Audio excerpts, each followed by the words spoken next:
What's up, fight fans? This is Kurt DeVille with Counterpunch Boxing News, and I have some new news concerning Roberto Garcia. Of course, Roberto Garcia is the renowned trainer of brother Mikey Garcia, amongst others, from Oxnard, California. You know, he's trained Marcos Maidana, Amir Khan. He's trained a lot of different people. I know definitely Marcos Maidana, Brandon Rios. You know, I don't know about Amir Khan. I had to think about that. Amir Khan, that's Virgil Hunter, okay?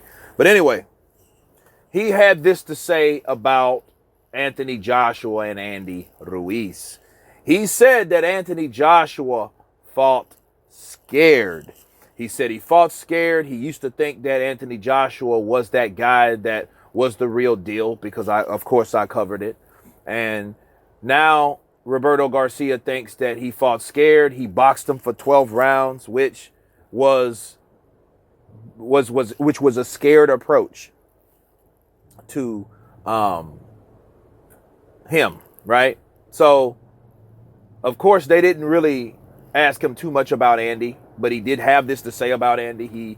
He said it was the fame, you know, of course, the obvious things. He mentioned, like, well, I don't know much about Andy. I think he's nice. You see him smiling or whatever.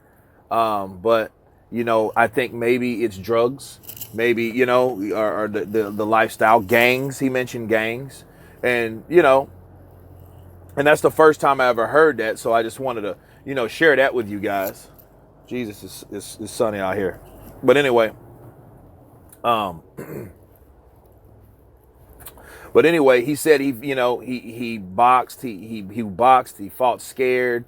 And, you know, that's not how you supposed to win. You're supposed to win basically by going in there and showing them what you have and going for taking certain type of chances to show who you are, to redeem yourself from what happened in the last fight. Now, the ironic thing about that is that was something similar to what Deontay Wilder said. But, you know, let me counterpunch Roberto Garcia and his thoughts and his opinion. Okay. First of all, Roberto Garcia is a Mexican fighter, or a ex-Mexican fighter, current trainer, okay? Now, well, Roberto Garcia, they have the mentality and the fight plan a lot of times to fight Mexican style. You're a Mexican, you fight Mexican style. That's the honorable way you're supposed to fight. And that's how a fight should be conducted, okay? They have an idea or a recipe for, you know, boxing in spots and then fighting when you can. Now, Roberto Garcia has that mentality, so that makes him automatically biased because that's what he's looking for someone to do based on what he would do because of the style that he grew up and came up fighting under, okay? Now, let me give you a backstory about Roberto Garcia because before he was a trainer, I used to watch him as a pro. And Roberto Garcia was a very, very good fighter. You know, he was a champ at one point, at 130, okay? Now, he fought a guy, a stronger, bigger, taller guy by the name of Diego Chico Corrales, okay? If you guys remember him, God bless the dead. But he fought him, and he was beating Diego Corrales, beating him with his jab, beating him with his speed and boxing IQ. He was beating Diego, okay? Blooded him up, swole him up.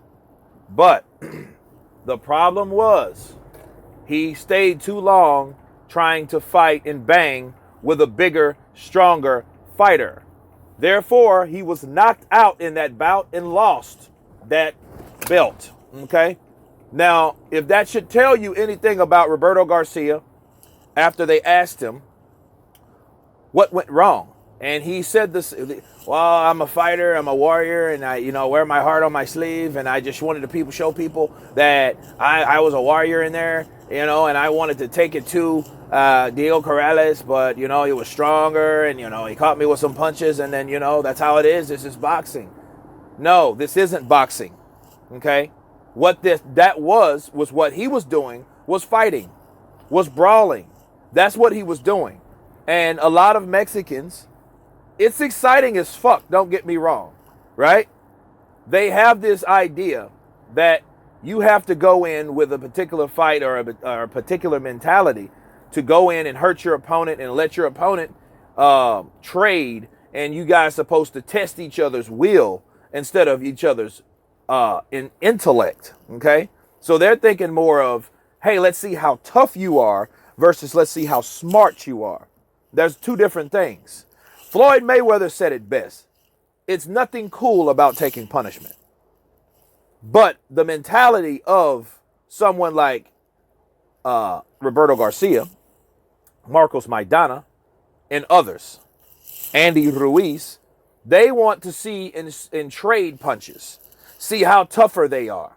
But if that's your attributes, if you have a strong chin, a good left hook, right? That's what you want to do with a fighter that may not have a good left hook or a better left hook than you, or a weaker chin than you have, okay? Obviously, Anthony Joshua didn't have a better chin than Andy Ruiz, but he fought the wrong game plan anyway. Now, for him saying that Anthony Joshua fought scared, I don't think he fought scared. I think he fought cautious, because now he's aware of being being hurt by this guy's punches. Therefore, he respected. You know, he did what he's supposed to do. He did that for 12 rounds. Now, could he have banged and traded more? He could have, at the expense of possibly getting knocked out. So why risk it?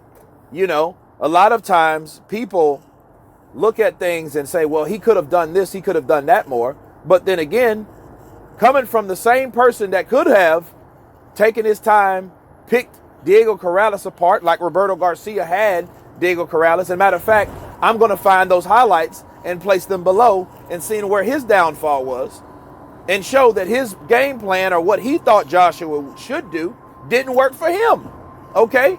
That did not work for him whatsoever. He was knocked out, and really, that was like the downslope of his career. He fought a couple more times after that, but the same result had happened to him. And it's not about, oh, he wasn't tough, he didn't have a chin. It's just he can't take certain punches. Okay? That's not a bad thing. You're just supposed to know what and what you can't do. You know, it's one of those things, man, where Roberto Garcia looked at him and he viewed himself as this Mexican warrior, which he was. But he should have applied more intelligence instead of will or heart or how tough you are. You know, those are the type of things that got him out of the game early. Then he became a trainer, and this is the second part of his career, which he's very successful. But if he couldn't see that coming from his own mistake, how the hell is he supposed to appreciate Anthony Joshua? You know, to him, oh, Joshua should have done more. Joshua fought scared. But if he would have fought more cautious, more with intelligence, he would have went farther in the sport. But then some people won't go far in the sport on the way they think, because they weren't able to correct the things that happened in their career. Neither is Roberto Garcia. So for Roberto Garcia thinking that and saying that about Anthony Joshua, it's typical. You know, that's what he's supposed to say, because he didn't have a solution for his own career. Now, not taking away from his trainers and things of that nature, but I'm pretty sure he teaches his fighters how to slip and move and duck. You know what I mean? Not to fight like a bunch of rock and sock'em robots or some damn cockfighting roosters or something like that, because that's not boxing. Okay? You know, so it is what it is. You know, so that's what I say about Roberto Garcia. You know, those guys are used to action. Those guys are used to being aggressive, but being, you know, taking the fight to a fighter and being aggressive always isn't the best idea. But anyway, you guys tell me what you think about Roberto Garcia saying that Anthony Joshua fought scared. Of course, please subscribe. And you guys been Counterpunch. Peace.